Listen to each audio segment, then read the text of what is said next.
আসসালামু আলাইকুম।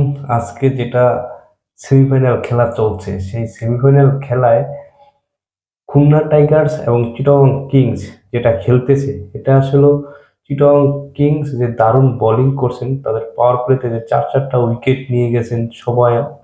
যারা ব্যাটসম্যান, মানে যারা হার্ডহিটার ব্যাটসম্যান তারাই আউট হয়ে গেছে, যারা মিডলে যারা খেলে এবং যারা রান করে দেয় তারাই আউট হয়ে গেছেন। মেহেদী মিরাজ সব আউট হয়ে গেছেন, নাইন শেখ আউট হয়ে গেছেন। কিন্তু এখানে রান করেছেন যারা, তারা হলো রান করে, মানে এটা আপনি অবাক করার মতো একটা কাণ্ড দেখবেন। মাহিদুল অঙ্কন রান করেছেন, উনি করেছেন মাহিদুল অঙ্কন 32 বলে 41 রান করেছেন।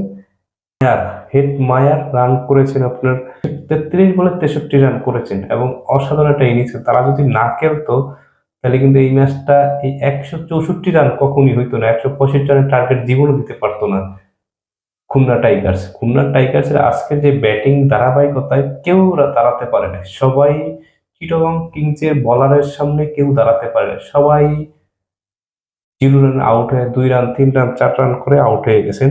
একজনে 2 রান করছেন, একজনে 4 বলে 2 রান করছেন, আরেকজনে করছে 22 বলে 19, 0 বলে আউট হয়েছে রোজ এবং 14 বলে 8 করেছেন। একজনে করছে 32 বলে 41 আর 33 বলে 63, এই দুইজনই করছেন। এই দুইজনই রান করছেন, মাইদুল অঙ্কন আর মায়ার, মানে উনি রান করছেন। ওনার যে অবস্থান, সেই থেকে যদি খেলাটা হইতো তাহলে ম্যাচ আজকে যে এই একটা সম্মানজনক স্কোর বা ভালো একটা স্কোর এনে দাঁড় করেছেন, 164 65 রানের টার্গেট দিয়ে, 64 65 রানের টার্গেট হয়েছে, জিততে হয় 65 রান করতে হবে চিটাগং কিংসের। এটা আসলে হইতো না। চিটাগং কিংস এখন মোটামুটি যেই পজিশনে খেলতেছে, দারুণ খেলতেছে। তাদের জিতার মতো একটা অপশন সামনে, মানে খেলার, মানে একটা অপশন আছে। মানে যদি তারা ভালোভাবে খেলতে পারে, এইভাবে যদি 2টা উইকেট গেছে যদি খেলতে পারে, দারুণ খেলে তারা ফাইনাল খেলতে পারবে যদি এটা হয়। আর নাইলে বিদায় জানাতে হবে আপনার খুলনা টাইগার্সের।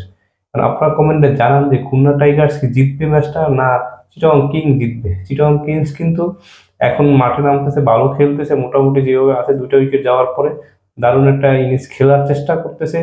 1 রান 1 রান টুকে নিয়ে দারুণ ব্যাটিং করছে তারা, চেষ্টা করছে যে এই ম্যাচটাকে তারা ধরে রাখার জন্য। আর আপনারা বলুন যে চিটাগং কিংস এই পজিশনে থেকে তারা কি ম্যাচটা উইন করা সম্ভব কিনা, কমেন্টে জানান একটু। সবাই বুঝতে পারবেন যে আসলে চিটাগং কিংস যে সেমিফাইনাল খেলায়, ফাইনাল খেলাটায়, সেমিফাইনাল খেলাটায় এদের ফাইনালে যাওয়ার জন্য কতটুকু যুদ্ধ করতেছে, লড়াই করে। আজকে যদি ভাই খুলনা টাইগার্স, তো কোনো কেউ ব্যাটিং, মানে চিটাগং ব্যাটার বলার কাছে কেউ দাঁড়াইতে পারে না, চোখেই দেয় না বল, সবাই বোল্ড হয়ে চলে যাচ্ছে, ক্যাচ দিয়ে চলে যাচ্ছে।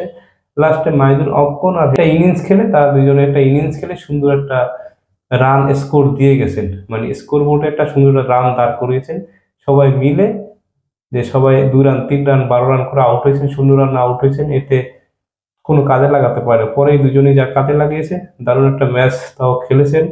যে 164 রানের টার্গেট দিয়ে মোটামুটি একটা স্কোর দাঁড় করিয়েছে। দেখা যাক চিটাগং কিংস এই স্কোর দাঁড় করানো স্কোরের কাছে কতটুকু নিয়ে তারা ফাইনালে খেলার জন্য প্রস্তুত, সেটাই আমরা কমেন্টে জানাবেন। সবাই ভালো থাকবেন, সুস্থ থাকবেন। আসসালামু আলাইকুম, আল্লাহ হাফেজ।